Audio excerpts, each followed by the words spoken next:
Exam ಹತ್ರ ಬರ್ತಿದ್ದಂಗೆ ನಾವು ಎಷ್ಟು ಶ್ರಮಪಟ್ಟು ಎಷ್ಟು ಕಷ್ಟಪಟ್ಟು ಓದ್ತೀವಿ, ಅದು ಒಂದು ಕಡೆ ಆಯಿತು. ಆದರೆ ದೇವರ ಆಶೀರ್ವಾದ ಕೂಡ ಅಷ್ಟೇ ಮುಖ್ಯ ಅಲ್ವಾ?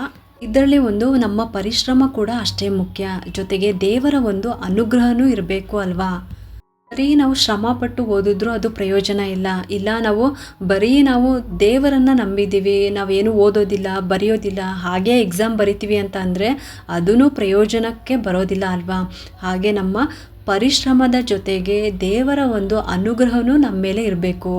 ದೇವರ ಒಂದು ಅನುಗ್ರಹನೂ ನಮ್ಮ ಹಿಂದೆ ಇರಬೇಕು. ಹೀಗಿದ್ದಾಗ ಮಾತ್ರನೇ ನಾವು ಉತ್ತಮವಾದಂತಹ ಸ್ಥಾನವನ್ನು ಪಡ್ಕೊಳ್ಳೋದಕ್ಕೆ ಸಾಧ್ಯ ಆಗುತ್ತೆ. ಈ ಒಂದು ದಿವಸ ಪರೀಕ್ಷೆಗಳಲ್ಲಿ ಉನ್ನತವಾದಂತಹ ಅಂಕಗಳನ್ನು ಪಡ್ಕೋಬೇಕು, ಒಳ್ಳೆ ಮಾರ್ಕ್ಸನ್ನು ತಗೋಬೇಕು ಅಂತ ಅಂದ್ಕೊಂಡಿರೋರು ಅಂಥ ವಿದ್ಯಾರ್ಥಿಗಳೆಲ್ಲರೂ ಕೂಡ ಈ ಒಂದು ದಿನ ಈ ಪೂಜೆನ ಮಾಡ್ಕೊಳ್ಳಿ. ಇವತ್ತಿನ ವಿಡಿಯೋದಲ್ಲಿ ಇದೇ ಜನವರಿ 23ನೇ ತಾರೀಕು ಶುಕ್ರವಾರ ದಿವಸ ನಾವು ಮಾಘ ಮಾಸದ ಶುಕ್ಲ ಪಕ್ಷದ ಪಂಚಮಿಯನ್ನು ನಾವು ಮಾಘ ಪಂಚಮಿ ಅಂತ ಕರಿತೀವಿ. ಪೂರ್ವ ಭಾದ್ರ ನಕ್ಷತ್ರ ಪರಿಗ ಯೋಗ ಭವಕರ್ಣದಲ್ಲಿ ವಸಂತ ಪಂಚಮಿಯನ್ನು ಆಚರಣೆಯನ್ನು ಮಾಡ್ತಾ ಇದ್ದೀವಿ. ಈ ದಿನ ನಾನು ವಸಂತ ಪಂಚಮಿ ಆಚರಣೆ ಬಗ್ಗೆ ತಿಳಿಸ್ತಾ ಇದ್ದೀನಿ. ಇನ್ನು ವಿಶೇಷವಾಗಿ ವಸಂತ ಪಂಚಮಿ ದಿನ ಅಕ್ಷರ ಅಭ್ಯಾಸಕ್ಕೆ ತುಂಬಾ ಶುಭ ದಿನ ಅಂತ ಹೇಳ್ಬೋದು. ಯಾರಾದರೂ ಮಕ್ಕಳಿಗೆ ಅಕ್ಷರ ಅಭ್ಯಾಸ ಮಾಡಿಸ್ಬೇಕು ಅಂತ ಅಂದ್ಕೊಂಡಿದ್ರೆ ಮಾಡಿಸ್ಬೋದು. ಇನ್ನು ಸ್ಕೂಲ್ಗೆ ಹೊಸದಾಗಿ ಸೇರಿಸ್ಬೇಕು ಅಂತ ಇರೋರು ವಸಂತ ಪಂಚಮಿ ದಿನ ನೀವು ಅಕ್ಷರಾಭ್ಯಾಸವನ್ನು ಮಾಡಿಸ್ಬೋದು. ವಿದ್ಯೆಯ ಆರಂಭಕ್ಕೆ ಒಳ್ಳೆ ದಿವಸ ಅಂತಲೇ ಹೇಳ್ಬೋದು. ಮತ್ತು ಯಾರಾದರೂ ಹೊಸದಾಗಿ ಅಡ್ಮಿಷನ್ ಮಾಡಿಸ್ಬೇಕು ಅಂತ ಅಂದ್ಕೊಂಡಿರೋರು ಅಥವಾ ಅಪ್ಲಿಕೇಶನ್ ಫಿಲ್ ಮಾಡಬೇಕು ಅಂತ ಅಂದ್ಕೊಂಡಿರೋರು, ಯಾವುದಾದ್ರೂ ವಿದ್ಯೆಗಾಗಿ ಮತ್ತು ಉದ್ಯೋಗಕ್ಕಾಗಿ ಯಾರಾದರೂ ಪ್ರಯತ್ನ ಪಡ್ತಿರೋರು ಈ ದಿವಸ ತುಂಬಾ ವಿಶೇಷ ಅಂತಲೇ ಹೇಳ್ಬೋದು. ಮತ್ತು ವಿವಾಹಗಳಿಗೆ ಮತ್ತು ಗೃಹ ಪ್ರವೇಶಗಳನ್ನು ಮಾಡಬೇಕು ಅಂತ ಅಂದ್ಕೊಂಡಿರೋರು ಯಾವುದೇ ಹೊಸ ಕೆಲಸನ ಮಾಡ್ಬೋದು. ಮತ್ತು ಫೀಸ್ನ ಕಟ್ಟುವಂಥದ್ದು ಅಥವಾ ಅಡ್ವಾನ್ಸ್ ಫೀಸ್ನ ಬುಕ್ ಮಾಡ್ಕೊಳ್ಳೋ ಅಂಥದ್ದು, ಇದೆಲ್ಲ ವಿಶೇಷವಾದಂತಹ ದಿನ ಅಂತಲೇ ಹೇಳ್ಬೋದು. ಇನ್ನು ಎಷ್ಟೇ ಓದಿದ್ರು ನೆನಪಿಲ್ಲ, ಮರ್ತೋಗ್ಬಿಡ್ತೀವಿ, ಓದಿದ್ದು ತಲೆಗೆ ಹತ್ತುತ್ತಾ ಇಲ್ಲ, ಈ ಥರ ಎಲ್ಲ ಸಮಸ್ಯೆಗಳಿರೋರು ಸಹ ಉತ್ತಮವಾದಂತಹ ಫಲಿತಾಂಶವನ್ನು ಪಡ್ಕೋಬೋದು. ವಿದ್ಯೆಯನ್ನು ಕಲಿತಕ್ಕಂಥ ಮಕ್ಕಳಿಗೆ ಇದು ತುಂಬ ಮುಖ್ಯವಾದ ದಿನ ಅಂತಲೇ ಹೇಳ್ಬೋದು. ಈ ಒಂದು ಸಮಯ ಅಂದರೆ ಪರೀಕ್ಷೆ ಬರುವಂಥ ಸಮಯ ಅಲ್ವಾ? ಇನ್ಮೇಲೆ ಪರೀಕ್ಷೆ ಎಲ್ಲ ಶುರು ಆಗುತ್ತೆ ಅಲ್ವಾ? ಈ ಒಂದು ಸಮಯದಲ್ಲಿ ನಾವು ಸರಸ್ವತಿ ಪೂಜೆಯನ್ನು ಈ ಒಂದು ವಸಂತ ಪಂಚಮಿ ದಿವಸ ಆಚರಣೆಯನ್ನು ಮಾಡೋದ್ರಿಂದ ಪರೀಕ್ಷೆಯಲ್ಲಿ ಉತ್ತಮವಾದಂತಹ ಫಲಿತಾಂಶವನ್ನು ಮಕ್ಕಳು ಕಾಣ್ಬೋದು. ಈ ದಿವಸ ವಿಶೇಷವಾಗಿ ಸರಸ್ವತಿಯ ಅವತಾರವಾದಂತಹ ದಿನ ಅಂತ ಹೇಳ್ಬೋದು. ಬನ್ನಿ ಇವಾಗ ವಸಂತ ಪಂಚಮಿ ದಿವಸ ನಾವು ಯಾವ ರೀತಿ ಪೂಜೆ ಮಾಡಬೇಕು ಅಂತ ತಿಳ್ಕೊಳ್ಳೋಣ. ಜ್ಞಾನದ ದೇವತೆ ವಿದ್ಯಾಭಿಮಾನಿಯಾದಂತಹ ಸರಸ್ವತಿಯ ಪೂಜೆ ತುಂಬ ವಿಶೇಷವಾದಂಥದ್ದು. ವಸಂತ ಪಂಚಮಿ ದಿವಸ ಮಾಡುವಂಥ ಮಕ್ಕಳ ಉತ್ತಮ ಫಲಿತಾಂಶಕ್ಕಾಗಿ ಈ ವಸಂತ ಪಂಚಮಿ ದಿನ ವಿದ್ಯಾರ್ಥಿಗಳು ಸರಸ್ವತಿಯ ಪೂಜೆ, ಸರಸ್ವತಿಯ ಆರಾಧನೆಯನ್ನು ತಪ್ಪದೇ ಮಾಡಬೇಕು. ಇದರಿಂದ ವಿಶೇಷ ಫಲವನ್ನು ಪಡ್ಕೋಬೋದು. ಪ್ರತಿ ವರ್ಷ ಮಾಘ ಮಾಸದ ಶುಕ್ಲ ಪಕ್ಷದ 5ನೇ ದಿನ ಪಂಚಮಿ ದಿವಸ ನಾವು ವಸಂತ ಪಂಚಮಿಯನ್ನು ಆಚರಣೆಯನ್ನು ಮಾಡ್ತೀವಿ. ಸರಸ್ವತಿಯ ಕಲಿಕೆ, ಬುದ್ಧಿವಂತಿಕೆ, ಜ್ಞಾನ, ವಾಕ್ಶಕ್ತಿಯನ್ನು ಸರಸ್ವತಿ ಕೊಡ್ತಾರೆ. ಇನ್ನು ಮಾತಾಡುವಂಥ ಕೌಶಲ್ಯವನ್ನು ಸರಸ್ವತಿ ದೇವಿ ಕೊಡ್ತಾರೆ ಅಂತಲೇ ಹೇಳ್ಬೋದು. ಮತ್ತು ಮಾತಿನ ಸ್ಥಾನ ದೇವತೆ ಅಂತಲೇ ಹೇಳ್ಬೋದು. ಹಂಗಾಗಿ ಜ್ಞಾನವನ್ನು ನೀಡುವಂಥವಳು ಸರಸ್ವತಿ ಅಂತ ಹೇಳ್ತೀವಿ. ಸರಸ್ವತಿ ದೇವಿಯನ್ನು ನಾವು ನಾನಾ ಹೆಸರಿನಿಂದ ಕರಿತೀವಿ. ವಾಗ್ವಾಗಿ ಅಂತ ಕರಿತೀವಿ, ಶಾರದಾ ಅಂತ ಕರಿತೀವಿ, ವಾಗೀಶ್ವರಿ ಅಂತಲೂ ಕೂಡ ಕರಿತೀವಿ, ಬ್ರಾಹ್ಮಿ ಅಂತ ಕರಿತೀವಿ, ವಾಗ್ದೇವತೆ ಅಂತಲೂ ಕೂಡ ಕರಿತೀವಿ. ಹೀಗೆ ತುಂಬ ಹೆಸರುಗಳಿಂದ ಸರಸ್ವತಿಯನ್ನು ನಾವು ಕರಿತೀವಿ. ಯಾವ ರೀತಿ ಪೂಜೆ ಮಾಡಬೇಕು ಅಂತ ಅಂದರೆ ಈ ಒಂದು ವಸಂತ ಪಂಚಮಿ ದಿವಸ ಬ್ರಾಹ್ಮಿ ಮುಹೂರ್ತದಲ್ಲಿ ಸರಸ್ವತಿ ಪೂಜೆನ ಮಾಡಬೇಕಾಗುತ್ತೆ. ಮುಖ್ಯವಾಗಿ ಓದುವಂಥ ವಿದ್ಯಾರ್ಥಿಗಳು ಬೆಳಗ್ಗೆ 5 ಗಂಟೆ 9 ನಿಮಿಷದಿಂದ 6 ಗಂಟೆ 49 ತನಕನೂ ಕೂಡ ತುಂಬ ಚೆನ್ನಾಗಿದೆ ಈ ಒಂದು ಸಮಯ. ಈ ಸಮಯದಲ್ಲಿ ಬೆಳಗ್ಗೆ ಸ್ನಾನವನ್ನು ಮಾಡಿಕೊಂಡು ಮಕ್ಕಳುಗಳು ಒಗೆದಿರುವಂಥ ಬಟ್ಟೆನ ಧರಿಸ್ಬಿಟ್ಟು, ಆಮೇಲೆ ಸರಸ್ವತಿ ಫೋಟೋ ಇದ್ದರೆ ಅದನ್ನು ಒರೆಸ್ಬಿಟ್ಟು ಅದಕ್ಕೆ ಗಂಧ, ಅರಿಶಿನ, ಕುಂಕುಮ ಹಚ್ಬಿಟ್ಟು ಒಂದು ಮಣೆ ಮೇಲೆ ಇಟ್ಬಿಟ್ಟು ತುಪ್ಪದ ಬತ್ತಿಗಳನ್ನು ಅಂದರೆ 2 ತುಪ್ಪದ ಬತ್ತಿಗಳನ್ನು ಹಚ್ಚಿಡಬೇಕು. ಈ ದಿನ ವಿಶೇಷವಾಗಿ ಹಳದಿ ಹೂವಿನಿಂದ ಪೂಜೆ ಮಾಡಬೇಕು. ತುಂಬ ವಿಶೇಷ ಫಲವನ್ನು ತಂದುಕೊಡುತ್ತೆ. ಹಳದಿ ಹೂವಿನಿಂದ ಪೂಜೆ ಮಾಡಬೇಕು ಅಂದರೆ ಇವಾಗ ಸೇವಂತಿಗೆ ಹೂವು ಈ ಥರ ಇದನ್ನು ಇಟ್ಟು ಮತ್ತು ಬಿಳಿ ಹೂವಿನಿಂದ ಸಹ ನೀವು ಪೂಜೆನ ಮಾಡ್ಕೋಬೋದು. ವಿಶೇಷತೆ ಅಂತ ಅಂದರೆ ಹಳದಿ ಹೂವು ಮತ್ತು ಗೆಜ್ಜೆ ವಸ್ತ್ರವನ್ನು ಇರಿಸಬೇಕು. 18+2 ಏನಾದರೂ ಸಿಹಿ ನೈವೇದ್ಯವನ್ನು ಮಾಡ್ಬೋದು. ಕೇಸರಿ ಬಾತು, ಪೊಂಗಲ್ಲು ಈ ಥರ, ಮತ್ತು ಹಣ್ಣು ಕಾಯಿ ಏನಾದರೂ ಇದ್ದರೆ ನೈವೇದ್ಯವನ್ನು ಮಾಡ್ಬೋದು. ಮೊದಲು ನಾವು ಗಣಪತಿ ಪೂಜೆನ ಮಾಡ್ಕೋಬೇಕು, ನಂತರ ಸರಸ್ವತಿ ಪೂಜೆನ ಮಾಡ್ಕೊಳ್ಬೇಕಾಗುತ್ತೆ. ನಾವು ಯಾವುದೇ ಪೂಜೆ ಮಾಡಿದ್ರೂ ಅಷ್ಟೇ, ಮೊದಲಿಗೆ ನಾವು ಗಣಪತಿ ಪೂಜೆ ಆಮೇಲೆ ಸರಸ್ವತಿ ಪೂಜೆ ಮಾಡಬೇಕು. ಇನ್ನು ವಿಶೇಷವಾಗಿ ನೈವೇದ್ಯವಾಗಿ ಇಡಬೇಕು ಅಂತ ಅಂದರೆ ನೀವು ಜೇನುತುಪ್ಪವನ್ನು ಇಡಬೇಕಾಗತ್ತೆ. ಜೇನುತುಪ್ಪವನ್ನು ಒಂದು ಬಟ್ಲಲ್ಲಿ ಅಥವಾ ಬೆಳ್ಳಿ ತಟ್ಟೆನಲ್ಲೋ ಅದರಲ್ಲಿ ಹಾಕಿಬಿಟ್ಟು ನೀವು ಸರಸ್ವತಿಗೆ ನೈವೇದ್ಯವನ್ನು ಮಾಡಬೇಕು. ಪೂಜೆ ಎಲ್ಲ ಆದಮೇಲೆ ಈ ಜೇನುತುಪ್ಪವನ್ನು ಓದುವಂಥ ಮಕ್ಕಳು ತಗೋಬೇಕು. ಪ್ರಸಾದದ ರೀತಿಯಲ್ಲಿ ಈ ರೀತಿಯಲ್ಲಿ ಪೂಜೆ ಮಾಡ್ಕೋಬೇಕು. ಧೂಪ ದೀಪಗಳಿಂದ ಪೂಜೆಯನ್ನು ಮಾಡಿಬಿಟ್ಟು ಸರಸ್ವತಿಯ ಮಂತ್ರ ಸ್ತೋತ್ರಗಳನ್ನು ಹೇಳ್ಕೊಂಡು ಪೂಜೆನ ಮಾಡ್ಕೋಬೇಕು. ಜೊತೆಗೆ ಸರಸ್ವತಿ ಫೋಟೋ ಮುಂದೆ ನೀವು ಒಂದು ರಂಗೋಲಿನ ಹಾಕಿಡಿ. ನಿಮ್ಮ ಮನೆಯಲ್ಲಿ ಸರಸ್ವತಿ ಫೋಟೋ ಅಥವಾ ಸರಸ್ವತಿ ವಿಗ್ರಹ ಏನಾದರೂ ಇದ್ದರೆ ಅದಕ್ಕೇನೆ ಗೆಜ್ಜೆ ವಸ್ತ್ರ ಹೂವನ್ನು ಇರಿಸಬೇಕು, ಪೂಜೆ ಮಾಡಬೇಕು, ಧೂಪ ದೀಪ ನೈವೇದ್ಯವನ್ನು ಅರ್ಪಣೆ ಮಾಡಬೇಕು. ಇನ್ನು ಅತಿ ಮುಖ್ಯವಾಗಿ ಪರೀಕ್ಷೆಗೆ ಕೂತ್ಕೊಳ್ಳುವಂಥ ವಿದ್ಯಾರ್ಥಿಗಳು ತಮ್ಮ ಪುಸ್ತಕಗಳು ಯಾವುದಾದ್ರೂ ಒಂದೆರಡು ನಿಮಗೆ ತುಂಬ ಕಷ್ಟ ಅನಿಸುತ್ತೆ ಅಂತ ಇರುತ್ತಲ್ವ, ಅಂತಹ ಸಬ್ಜೆಕ್ಟ್ಗಳನ್ನ ನೀವು ಇಡಬೇಕು. ಒಂದೆರಡು ಪುಸ್ತಕಗಳನ್ನು ಇಟ್ಬಿಟ್ಟು ಅದ್ರ ಮೇಲೆ ಒಂದು ಪೆನ್ನನ್ನು ಇಡ್ರಿ. ನೀವು ಪರೀಕ್ಷೆಗೆ ಬರೆಯುವಂಥ ಒಂದು ಹೊಸ ಪೆನ್ನು ಅದನ್ನು ನೀವು ಹೊಸದಾಗಿ ತೊಗೊಂಡು ಬನ್ನಿ. ಅದನ್ನು ಇವಾಗ ಬಳಸಬಾರ್ದು, ಎಕ್ಸಾಮ್ ಟೈಮ್ನಲ್ಲಿ ಆ ಪೆನ್ನನ್ನು ಬಳಸಬೇಕು. ಹಂಗಾಗಿ ಆ ಒಂದು ಪೆನ್ನನ್ನು ಆ ಪುಸ್ತಕದ ಮೇಲಿಡಬೇಕು. ನೀವೇನು ಬುಕ್ಕು ಮತ್ತು ಪೆನ್ನನ್ನು ಇಟ್ಟಿರ್ತೀರಲ್ಲ ಅದಕ್ಕೂ ಕೂಡ ನೀವು ಗೆಜ್ಜೆ ವಸ್ತ್ರ ಹೂವನ್ನು ಏರಿಸಬೇಕು. ಆಮೇಲೆ ಅದಕ್ಕೂ ಕೂಡ ಪೂಜೆನ ಮಾಡ್ಕೋಬೇಕು. ಮತ್ತು ಇದ್ರ ಮುಂದೆ 2 ತುಪ್ಪದ ದೀಪವನ್ನು ಹಚ್ಚಬೇಕು. ಇದ್ರ ಮುಂದೆ 2 ತುಪ್ಪದ ದೀಪವನ್ನು ಹಚ್ಚಿಡಬೇಕು. ಮತ್ತು ಮಂತ್ರ ಸ್ತೋತ್ರಗಳನ್ನು ಹೇಳ್ಕೋಬೇಕು. ಆಮೇಲೆ ಭಕ್ತಿಯಿಂದ ನಮಸ್ಕಾರ ಮಾಡಿಕೊಂಡು ಈ ರೀತಿಯಾಗಿ ವಸಂತ ಪಂಚಮಿ ದಿವಸ ವಿದ್ಯಾರ್ಥಿಗಳು ಸರಸ್ವತಿ ಪೂಜೆನ ಮಾಡ್ಕೊಳ್ಳೋದ್ರಿಂದ ಸರಸ್ವತಿಯ ವಿಶೇಷ ಅನುಗ್ರಹ ನಿಮಗೆ ಪ್ರಾಪ್ತಿ ಆಗುತ್ತೆ.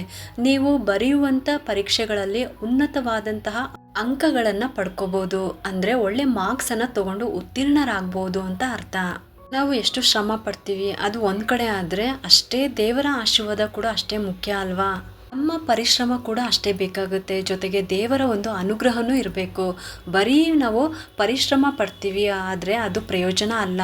ಇಲ್ಲ ಬರೀ ದೇವ್ರನ್ನ ನಂಬಿದ್ದೀವಿ, ನಾನೇನು ಓದೋದಿಲ್ಲ, ಹಾಗೆ ಎಕ್ಸಾಮ್ ಬರಿತೀನಿ ಅಂತ ಅಂದರೆ ಅದನ್ನು ಪ್ರಯೋಜನಕ್ಕೆ ಬರೋದಿಲ್ಲ. ಹಾಗೆ ನಮ್ಮ ಪರಿಶ್ರಮನೂ ಕೂಡ ಜೊತೆಲೇ ಇರಬೇಕು. ದೇವರ ಒಂದು ಅನುಗ್ರಹನೂ ನಮ್ಮ ಹಿಂದೆ ಇರಬೇಕು. ಹೀಗಿದ್ದಾಗ ಮಾತ್ರನೇ ನಾವು ಉತ್ತಮವಾದಂತಹ ಸ್ಥಾನವನ್ನು ಪಡ್ಕೊಳ್ಳೋದಕ್ಕೆ ಸಾಧ್ಯ ಆಗುತ್ತೆ.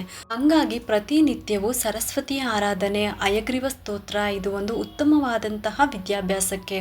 ಹಂಗಾಗಿ ಈ ಒಂದು ವಸಂತ ಪಂಚಮಿ ದಿನ ಈ ರೀತಿಯಾಗಿ ಪೂಜೆನ ಮಾಡ್ಕೊಳ್ಳಿ.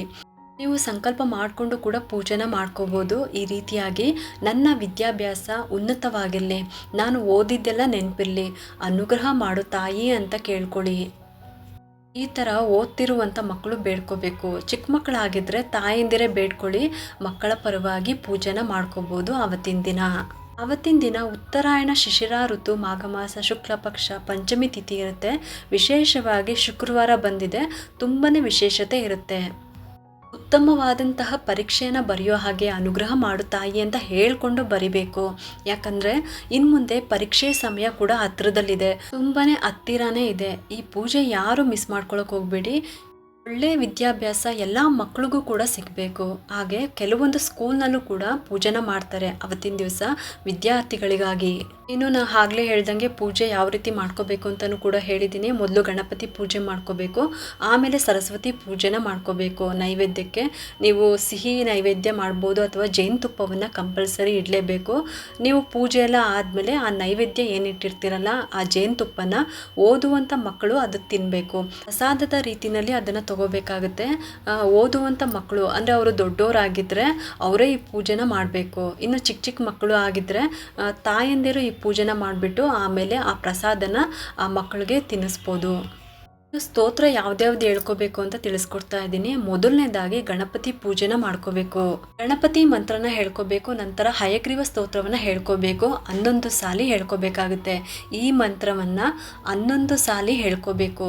ನಂತರ ಸರಸ್ವತಿ ಮಂತ್ರ ಸ್ತೋತ್ರಗಳನ್ನು ಹೇಳ್ಕೋಬೋದು. ಇದನ್ನು ಸಹ 11 ಬಾರಿ ಹೇಳ್ಕೋಬೋದು. ಇನ್ನು ಗಂಡ್ಮಕ್ಳು ಹೇಳುವಾಗ ಓಂಕಾರವನ್ನು ಉಚ್ಚಾರಣೆ ಮಾಡಬೇಕು.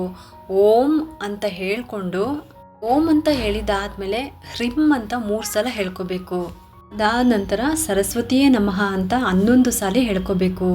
ಈ ಎಲ್ಲ ಮಂತ್ರ ಸ್ತೋತ್ರಗಳನ್ನು ನಾನು ಡಿಸ್ಕ್ರಿಪ್ಷನ್ ಬಾಕ್ಸ್ನಲ್ಲೂ ಕೂಡ ಬರೆದಿರ್ತೀನಿ, ಮತ್ತು ಇದೇ ವಿಡಿಯೋ ಕೊನೆಯಲ್ಲೂ ಕೂಡ ಕೊಟ್ಟಿರ್ತೀನಿ, ನೋಡಿಕೊಂಡು ನೀವು ಬರ್ಕೋಬೋದು.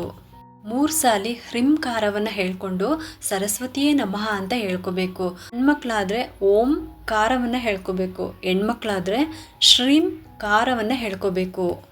ಈ ರೀತಿಯಾಗಿ ಅವತ್ತಿನ ದಿನ ಹೇಳ್ಕೊಂಡು ಸರಸ್ವತಿಗೆ ನಮಸ್ಕಾರ ಮಾಡ್ಕೊಂಡ್ಬಿಟ್ಟು ಆಮೇಲೆ ನೀವು ಶಾಲೆಗೆ ಹೋಗ್ಬೋದು. ಈ ಥರ ನೀವು ನಿಮ್ಮ ಮಕ್ಕಳ ಕೈಯಲ್ಲಿ ಶುಕ್ರವಾರ ದಿವಸ ಬ್ರಾಹ್ಮಿ ಮುಹೂರ್ತದಲ್ಲೇ ಅವ್ರನ್ನ ಎಬ್ಬಿಸ್ಬಿಟ್ಟು ಈ ರೀತಿ ಸರಸ್ವತಿ ಪೂಜೆನ ಮಾಡಿಸಿ. ಇನ್ನು ಮನೆಯಲ್ಲಿ ಪುಟ್ಟ ಮಕ್ಕಳಿದ್ದಾರೆ ಅಂತ ಅಂದರೆ ಅವರ ತಾಯಂದಿರೇ ಈ ಪೂಜೆನ ಮಾಡ್ಬೋದು. ಅಂದರೆ ನೀವು ಸರಸ್ವತಿ ಫೋಟೋ ಏನಾದರೂ ಇಟ್ಕೊಂಡಿದ್ರೆ ಅದಕ್ಕೆ ಗಂಧ, ಅರಿಶಿನ, ಕುಂಕುಮ, ಗೆಜ್ಜೆ ವಸ್ತ್ರವನ್ನು ಇರಿಸ್ಬಿಟ್ಟು ಜೇನುತುಪ್ಪವನ್ನು ನೈವೇದ್ಯ ಮಾಡಿಬಿಟ್ಟು ಆಮೇಲೆ ಮಂತ್ರ ಸ್ತೋತ್ರಗಳನ್ನು ಹೇಳ್ಕೋಬೇಕು. ಗಣಪತಿ ಮಂತ್ರ ಮತ್ತು ಹಯಗ್ರೀವ ಮಂತ್ರ, ಆಮೇಲೆ ಸರಸ್ವತಿ ದೇವಿಯ ಮಂತ್ರ ಸ್ತೋತ್ರಗಳನ್ನು ಹೇಳ್ಕೋಬೇಕು. ಇನ್ನು ಮಕ್ಕಳು ದೊಡ್ಡವರಿದ್ದಾರೆ ಅಂತ ಅಂದರೆ ಅವರೇ ಈ ಪೂಜೆನ ಮಾಡಿದ್ರೆ ಒಳ್ಳೆಯದಾಗುತ್ತೆ. ಸರಸ್ವತಿ ಪೂಜೆಯನ್ನು ಸ್ತೋತ್ರವನ್ನು ಹೇಳ್ತಾ ಸರಸ್ವತಿ ಪೂಜೆನ ಮಾಡ್ಕೋಬೇಕು. ತುಂಬ ಅಂದರೆ ತುಂಬನೇ ಉತ್ತಮ ಫಲಿತಾಂಶವನ್ನು ಪಡ್ಕೋಬೋದು. ಯಾವ ಮಕ್ಕಳು ಯಾರು ವಿದ್ಯಾಭ್ಯಾಸದಲ್ಲಿ ಹಿಂದೆ ಇರ್ತಾರೋ, ಎಷ್ಟು ಓದೋದು ನೆನಪಿಲ್ಲ, ಮರ್ತೋಗ್ಬಿಡ್ತಾರೆ, ಓದೋದೇ ತಲೆಗತ್ತಾ ಇಲ್ಲ, ಈ ಥರ ಎಲ್ಲ ಸಮಸ್ಯೆಗಳಿರೋರು ಸಹ ಉತ್ತಮವಾದಂತಹ ಫಲಿತಾಂಶವನ್ನು ಪಡ್ಕೋಬೋದು. ಹಂಗಾಗಿ ಈ ಒಂದು ವಸಂತ ಪಂಚಮಿ ದಿನ ಸರಸ್ವತಿ ಪೂಜೆನ ತಪ್ಪದೆ ಮಾಡ್ಕೊಳ್ರಿ ಅಂತ ಹೇಳ್ತಾ ಇದ್ದೀನಿ. ಎಲ್ಲ ಮಕ್ಕಳಿಗೂ ಜ್ಞಾನದ ಅಭಿವೃದ್ಧಿ ಆಗಬೇಕು. ಸರಸ್ವತಿ ಆರಾಧನೆ ತುಂಬಾ ಮುಖ್ಯವಾದದ್ದು ಅಂತ ಹೇಳ್ತಾ ಇದ್ದೀನಿ. ಏನು ಯಾವ್ಯಾವ್ದು ಮಂತ್ರನ ಹೇಳ್ಕೋಬೇಕು ಅಂತ ಇವಾಗ ತಿಳಿಸ್ತಾ ಇದ್ದೀನಿ. ಹಯಗ್ರೀವ ಮಂತ್ರ. ಜ್ಞಾನಾನಂದಮಯಂ ದೇವಂ ನಿರ್ಮಲಾ ಸ್ಫಟಿಕ ಕೃತಿಂ ಆಧಾರಂ ಸರ್ವವಿದ್ಯಾನಂ ಹಯಗ್ರೀವಂ ಉಪಾಸ್ಮಹೇ. ಇದನ್ನು 11 ಸಲ ಹೇಳ್ಕೋಬೇಕು. ಇದು ಹಯಗ್ರೀವ ಮಂತ್ರ. ಸರಸ್ವತಿ ಮಂತ್ರ ನಾನು ಆಗಲೇ ಕೂಡ ಹೇಳಿದ್ದೀನಿ, ಮತ್ತು ಈಗ ಸ್ಕ್ರೀನ್ ಮೇಲೂ ಕೂಡ ಕೊಟ್ಟಿದ್ದೀನಿ, ಅದನ್ನು ನೋಡಿಕೊಂಡು ನೀವು ಬರ್ಕೊಂಡು ಹೇಳ್ಕೋಬೋದು. ಇದರ ಜೊತೆಗೆ ಇನ್ನು ನೀವು ಸರಸ್ವತಿ ಸ್ತೋತ್ರವನ್ನು ಕೂಡ ಹೇಳ್ಕೋಬೋದು. ಅಂದರೆ ಸರಸ್ವತಿ ನಮಸ್ತುಭ್ಯಂ ವರದೆ ಕಾಮರೂಪಿಣಿ ವಿದ್ಯಾರಂಭಂ ಕರಿಷ್ಯಾಮಿ ಸಿದ್ಧಿರ್ಭವತು ಮೇ ಸದಾ. ಈ ಒಂದು ಸ್ತೋತ್ರವನ್ನು ಕೂಡ ನೀವು ಹೇಳ್ಕೋಬೋದು. ಇದಿಷ್ಟು ಕೂಡ ಇದೇ ಶುಕ್ರವಾರ 23ನೇ ತಾರೀಕು ವಸಂತ ಪಂಚಮಿ ದಿವಸ ನಾವು ಸರಸ್ವತಿ ಪೂಜೆನ ಮಾಡೋದ್ರಿಂದ ನಮಗೆ ಉತ್ತಮವಾದಂತಹ ಫಲಿತಾಂಶವನ್ನು ಪಡ್ಕೋಬೋದು ಅನ್ನೋ ಒಂದು ಪೂಜೆ ವಿಧಾನದ ಬಗ್ಗೆ ನಾನು ನಿಮಗೆ ತಿಳಿಸಿದ್ದೀನಿ. ಈ ಒಂದು ಉಪಯುಕ್ತ ಮಾಹಿತಿ ನಿಮ್ಗೆ ಇಷ್ಟ ಆಗಿದೆ ಅಂತ ನಾನು ಭಾವಿಸ್ತಾ ಈ ವಿಡಿಯೋನ ಮುಗಿಸ್ತಾ ಇದ್ದೀನಿ. ಈ ವಿಡಿಯೋ ಏನಾದರೂ ನಿಮ್ಗೆ ಇಷ್ಟ ಆಗಿದ್ರೆ ಒಂದು ಲೈಕ್ ಮಾಡಿ, ಶೇರ್ ಮಾಡಿ ಮತ್ತು ಸಬ್ಸ್ಕ್ರೈಬ್ ಮಾಡಲು ಮರಿಬೇಡಿ. ಯಾಕಂದರೆ ನೀವು ಮಾಡೋ ಒಂದು ಸಬ್ಸ್ಕ್ರೈಬಿಂದ ನಮ್ಮಂತಹ ಸಣ್ಣ ಸಣ್ಣ ಚಾನಲ್ಸ್ಗೆ ಒಂದು ಸಪೋರ್ಟ್ ಮಾಡ್ದಂಗೆ ಆಗುತ್ತೆ. ಮತ್ತೆ ಸಿಗ್ತೀನಿ ಮುಂದಿನ ಹೊಸ ವಿಡಿಯೋದೊಂದಿಗೆ ಅಂತ ಹೇಳ್ತಾ ಈ ವಿಡಿಯೋನ ಮುಗಿಸ್ತಾ ಇದ್ದೀನಿ. ಸರ್ವೇ ಜನ ಸುಖಿನೋ ಭವಂತು.